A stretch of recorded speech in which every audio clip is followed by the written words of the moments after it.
Today we are beginning a new unit, our final unit in this class, entitled Nature and the Built Environment.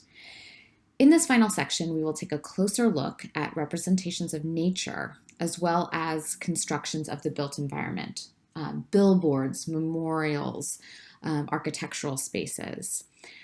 In this unit, we will see landscape paintings from England, France, the American West and East, and from China. We will see scenes from disasters in Oklahoma and the 9/11 memorial, as well as 20th century railroad advertisements for California. Two of those are on the next slide, which I won't provide audio for. These may not seem like exciting or controversial images on their surface, the landscapes you see on the screen in front of you, but I'm hoping that this class and this unit will illuminate the potential radicalism and hidden ideologies in these representations of land and of nature. Landscape is used in the Chinese scroll at right, for instance, to show sort of ideal social structures. So the image by Guo Xi, Early Spring, that you see at right, and you'll have a wonderful lecture on this by a professor from OSU. This is from the Song Dynasty, the 11th century in China. And this shows the kind of ideal social structure at the time. You can see, and this is really tiny, you'll get better close-ups when we get to this lecture, but really tiny figures at the left and the right, sort of by the streams in this image. This represents peasant life. There are washerwomen and fishermen. The men are actually shown above, slightly above to the right, the women. So we can see some sort of gender hierarchy already at work. And then at the very top, there's some architectural features. Again, it's kind of hard to see, representing the aristocracy. So you have the peasants at the bottom, the aristocracy at top, men above women. This shows the kind of hierarchy of social life that keeps everything organized and in balance. But critically, in this image of early spring, there's a path. There's actually a path that you can navigate to that higher social strata, to a higher economic plane. And in 11th century China, as Dr. Zhang will show, that is available through education. So there is actually sort of social mobility possible at this time that this landscape illuminates for us. So this is a really complex and revealing image, as you'll see later on in the class. And at left, again, a very pleasant image from the American 19th century Frederick Edwin Church Twilight in the Wilderness. And landscape, as we'll see, has long served to define nation and nationhood around the world. So whether that's communicating abundance or control or wild fertility, there's often this embedded subversive meaning about nation that's revealed in how the land is represented. So here we can see land as a kind of resource, as a kind of escape, but also in the weather happening and in the time of day, kind of hinting at the reflection of a moment. So America in the 1860s, this painting was made on the eve of the American Civil War. And we get a sense, as we'll discuss at the end of our lecture today, about a kind of ambivalent, the painterly ambivalence about man's presence in nature. So overall, landscape is going to represent man's perceived relationship with nature. So we're going to see whether a society believes they have mastered nature, they have controlled nature through agricultural means, for instance, or whether nature has a power, a sort of awesome power that can challenge man's rationality, that can challenge man's safety, that can create a sense of awe or extreme emotion or fear. So landscape is going to do all of these things.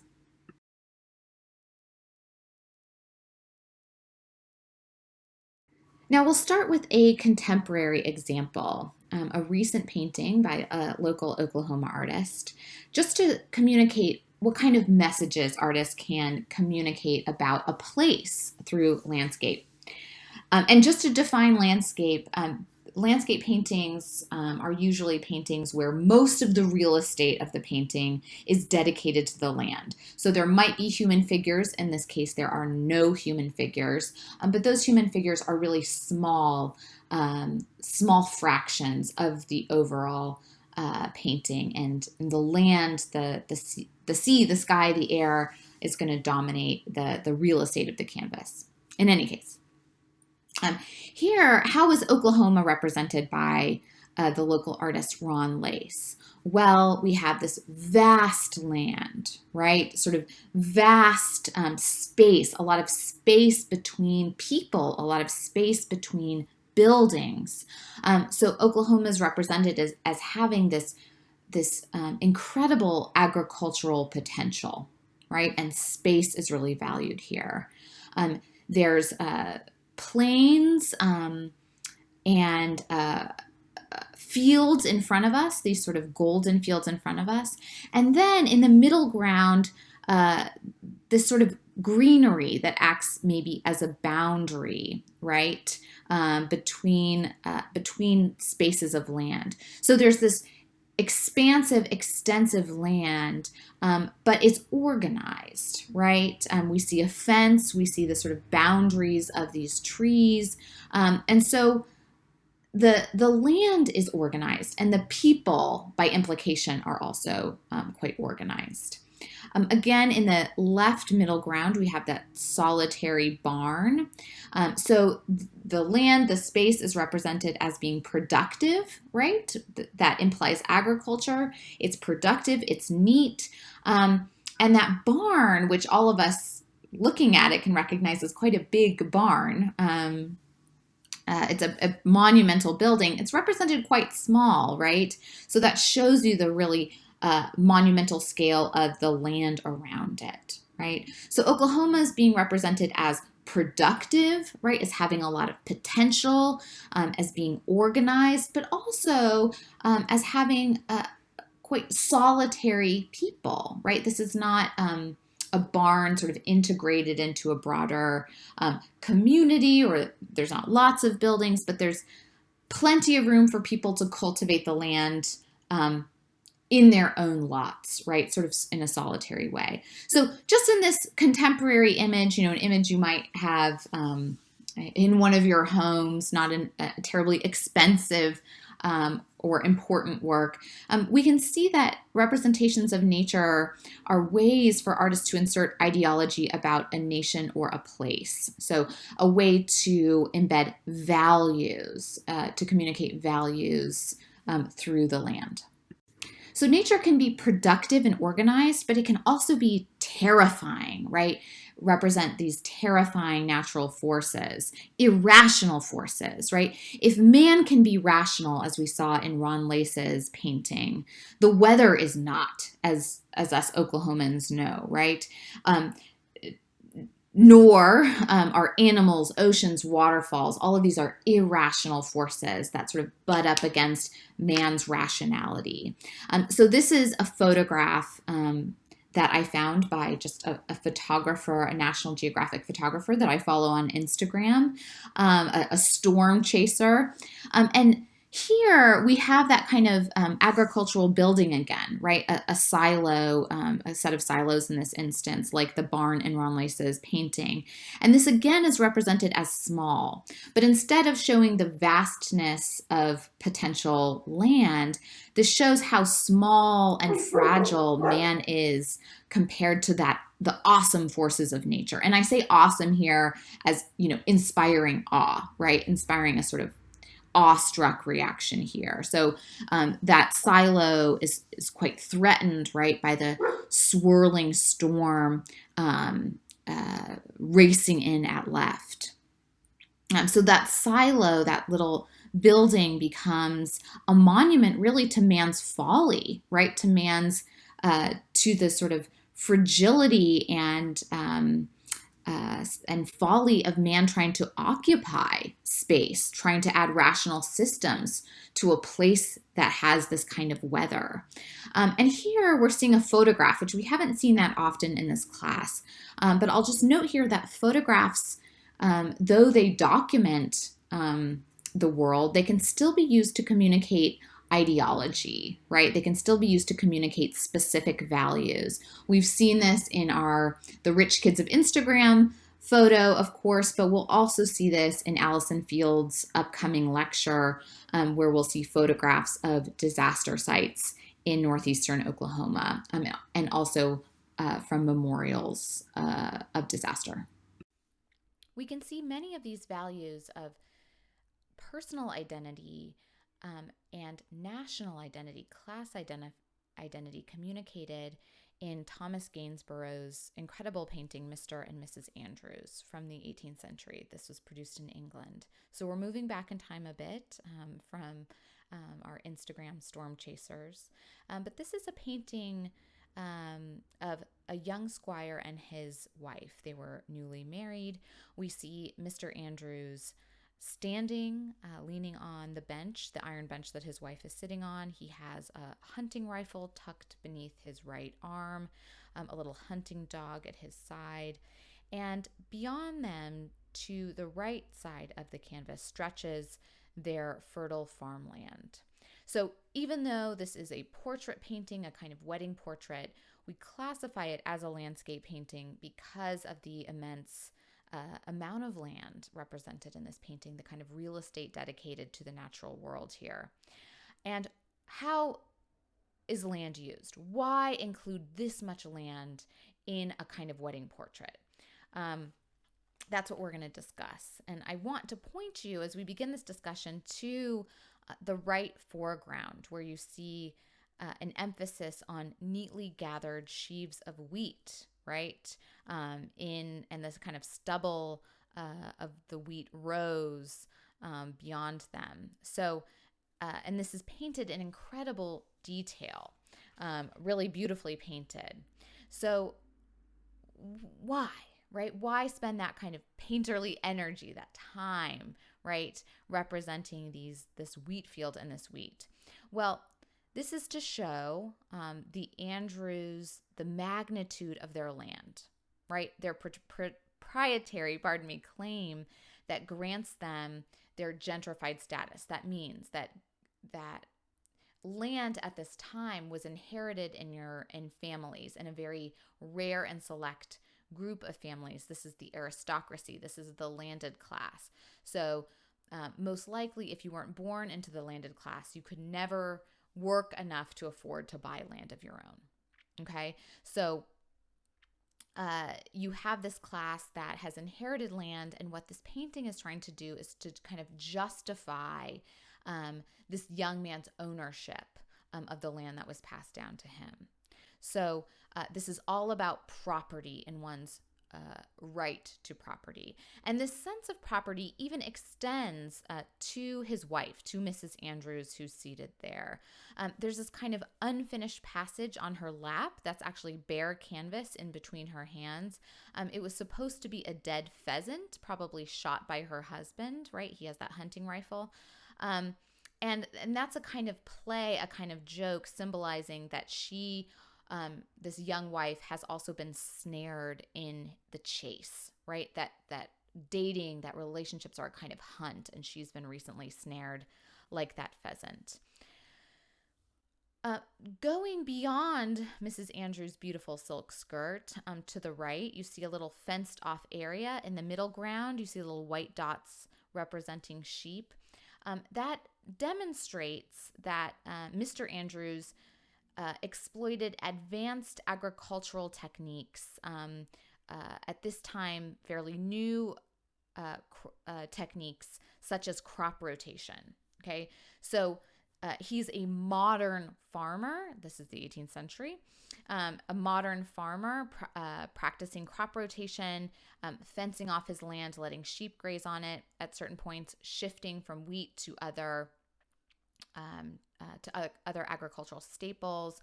And so Gainsborough is giving us a picture of the rural world in England as a place of peace and leisure, but showing us, importantly, this land and this wealth that is well managed, right? So the owner, Mr. Andrews's capacity to apply the land that he has been bestowed to efficient and modern ends, so justifying this sort of system of wealth distribution. There's no suggestion of how this order and prosperity was achieved, right? There's no indication that there were people who cut the wheat that aren't obviously Mr. and Mrs. Andrews. She could not farm in those beautiful shoes that you see peeking out from under her dress. So it's clear that neither Robert nor Mary, Mr. and Mrs. Andrews, participated in the actual labor. Instead, the labor is invisible, right? So what would happen in a case like this is the Andrews would live off the work done by their tenant farmers and hired laborers, right, that do not own this land. But the artist here, right, isn't concerned about this invisible work. Instead, he's representing the protagonist's ability to command the process of the labor, right? So to show this kind of large landowner's ability to manage his land in these smart and organized, rational and modern ways.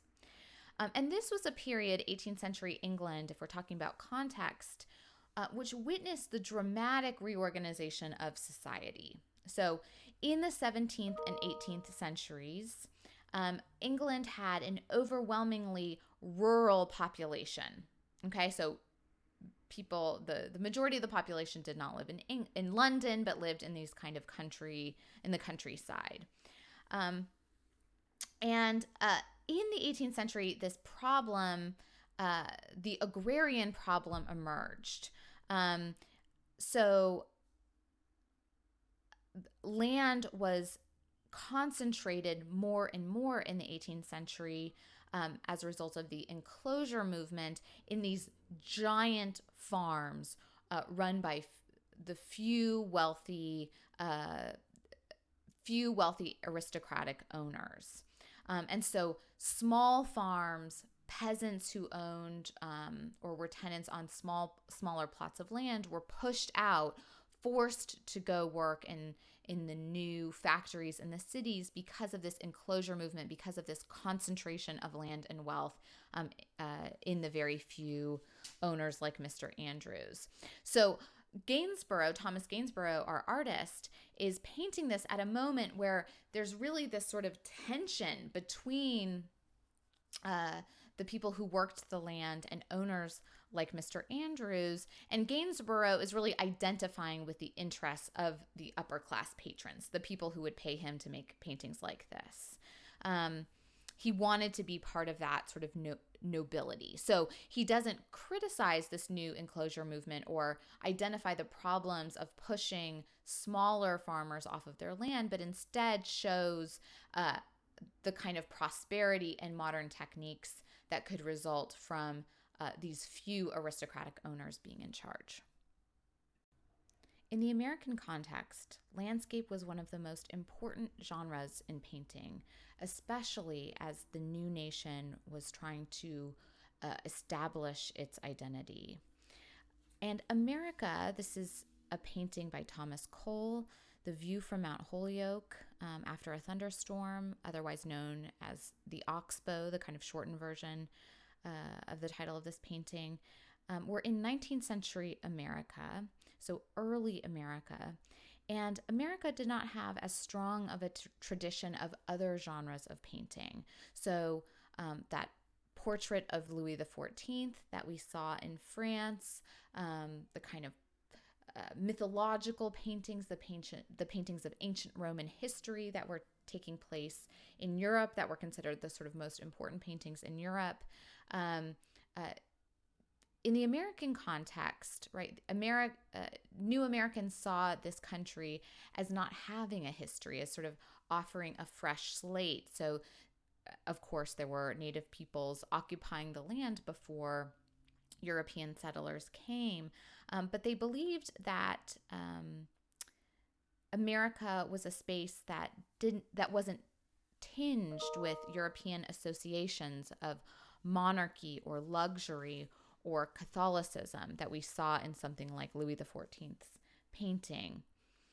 America was a young republic, slowly building its wealth and its sense of history and tradition. And so landscape was seen as a way of really defining what this new nation was. Now, Thomas Cole was an artist that was born in England, but was called the father of American landscape. And he formed a group of landscape artists called the Hudson River School around the Hudson River Valley in upstate New York. Now, at this moment in the 19th century, this was a really uncultivated region. This was a space where wilderness, right, could be accessed, unlike early New York City, for instance. And so the American landscape, in Cole's imagination, offered a kind of primeval vastness, a way to connect with deep histories, right? And so in this painting, he's showing the sort of vastness and potential of the American landscape, again, from a European perspective, but also one that was open for future development, that showed a kind of exciting agricultural future. So the oxbow is a specific American landscape for Thomas Cole to explore broader and more universal issues or ideas of American national identity. So we're in the Hudson River Valley, a very specific place with this really specific curve, this sort of oxbow in the river here. And this painting is divided into two kind of halves, right? On the left side, you have a wilderness, right? Sort of wild, tangled trees and forests, this sort of wild storm at left. And it threatens to sort of take over land that has been at right cleared, that has been improved. You can probably see the little rectangular patches of farmland at right here. So there's this juxtaposition, right, between the left side of the painting and the right side, between untamed wilderness and a pastoral settlement, a kind of agricultural land that emphasizes the possibilities of the national landscape, right, pointing to the future prospects of the American nation, that there's so much untamed, quote unquote, land that one can turn into productive agricultural space. And Cole, you'll have to look really closely at this slide. Cole actually paints himself in between us and the landscape as an intercessor. Can you see the little umbrella that's poking up from the middle right foreground across the river? The artist is perched on a kind of promontory. He's perched as he is painting this landscape. He's a kind of intercessor between us, the viewer, the audience of this painting, and the landscape. Another defining and strange feature of this landscape, if you look in the middle ground on the distant mountain right past the curve of the oxbow, I hope you can see some Hebrew letters carved into the mountain. Very strange for these to appear on a mountain. These Hebrew letters stand for the word Noah. And so what Cole is doing in this very strange symbolic move, one, he's showing us that he's not transcribing the landscape exactly as he saw it, right? That there is this interpretive, these interpretive moves that artists make by inventing these carved letters on a mountain. But why Noah? By showing the word Noah, he's making literal this covenant, this relationship between man and God. So in the Christian tradition, God articulates a covenant, a kind of agreement between himself and Noah. And Cole is making that literal here. So he's attempting to elevate the painting, right, to show greater history, greater meaning, to incorporate the divine here, this higher meaning. And Cole actually writes about his philosophy. So we know what he means by this landscape and by this move. And landscape in the 19th century, especially 19th century America, was linked to concepts of the divine. So nature, this sort of natural abundance, was seen at this moment as evidence of God's favor, was evidence of the divine. And America was seen by Thomas Cole, by other thinkers at this moment, as a new Eden, right? As this sort of untouched space offered to man. So landscape was linked with the divine, with God's favor, and it was also linked very closely with a new American national identity, right? You've read in Angela Miller's article that landscape painting was used as an expression of American national identity. And you also read, right, I think her argument was really interesting, how artists balanced regional description, so describing the Hudson River Valley with this kind of universality, right? This sort of universal American meaning. And this was had a relationship with this balance between federal sort of rules and identity and state rules and identity that was being worked out in this period, right? This sort of balance between the regional and the universal. So landscape was linked to national identity, and it was shown broadly as being full of promise, right? Offering anticipation, offering new spaces for promise. We'll see this later in Byron Price, his lecture on the paintings from the American West, the art of the American West. So the American West will become this new space for potential. So America was seen as having these natural resources, all this potential, as a sign of God's favor. So America was shown here as being offered by God to man. So there's this new significance of landscape painting at this particular moment when national identity is being worked out, but also, as you can see in the Oxbow, when nature was being sort of eliminated, right, was being improved upon, quote unquote, through agriculture. So the land was being improved, but nature itself, this kind of wilderness, was disappearing. And we're going to see this again. We're going to see this on my lecture at the end of the semester with Impressionist landscape. We often see landscapes emerge as very important to the art world at moments where nature itself is under threat, is being changed and eliminated by industrial progress. We move from Thomas Cole's landscape from the Hudson River Valley, from New York, from the 1830s to the 1860s. So less than 3 decades later, this is also America.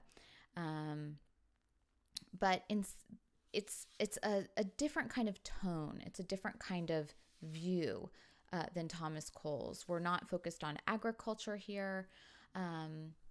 Frederick Edwin Church is the artist. He was also associated with Cole's Hudson River School, but he was also interested in science as well as national identity.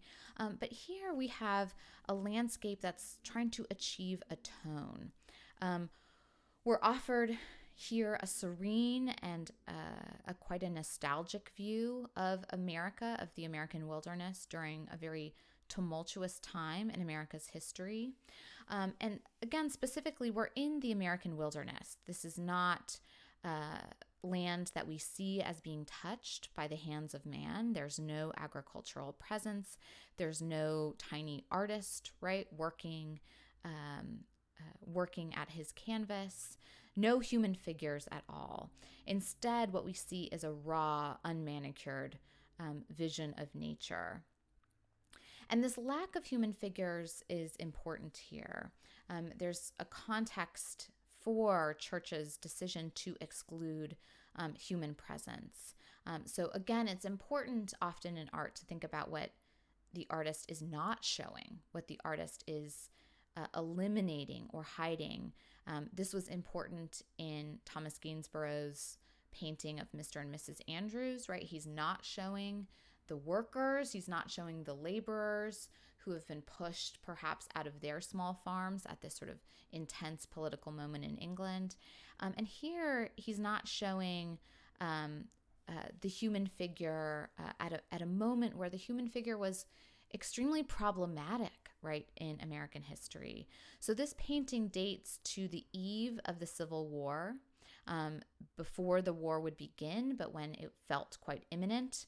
And here, Frederick Edwin Church is communicating a kind of ambivalence about man's presence in the world, that can be quite fraught.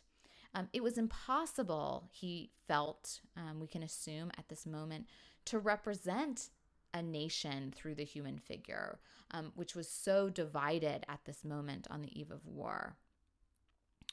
So to represent a human would be to represent a kind of partisan at this moment. The land instead is supposed to stand in for the nation again on its own. So we can see kind of national anxieties in this case. There's no overt signs of turbulence, right? There's no sort of storm looming. There's no shipwreck. There's no natural disaster here. But this view of nature does include dead trees, especially in the left foreground, and a sunset, right? A moment of transition into darkness. The ephemeral sky, a really beautifully articulated sky. I mean, think about the kind of skill it would take to paint the clouds as we see them here. Communicates a sense of melancholy, right? A sense of darkness falling as conflagration or war is about to fall on the nation. So even though there's no human figures, there's no sort of overt signs of disaster, there is a sense of unease communicated at the eve of the Civil War. And twilight, of course, communicates this sort of symbolic moment of national transition. So Church is calling for mediation here. He's calling for a kind of preeminence of nature above the concerns of man. And again, this is an effort to reveal the spiritual truth in nature. A kind of search for metaphysical ideas or spiritual expression in a natural context and not in the context of men. So to conclude, here we've seen an introduction to landscape paintings and photographs as expression of national identity and values more broadly. In your reading by Angela Miller, you read, and here I'm talking about page 217, the extent to which artistic issues were charged with national significance. Okay, so the artistic decisions were charged with this national significance. And also the extent to which national issues were expressed in artistic terms. So for the rest of the unit, we're going to see how representations of landscape have these ideologies and these values embedded in them. And I hope you've begun to see today how political and radical and ideological representations of the land can be.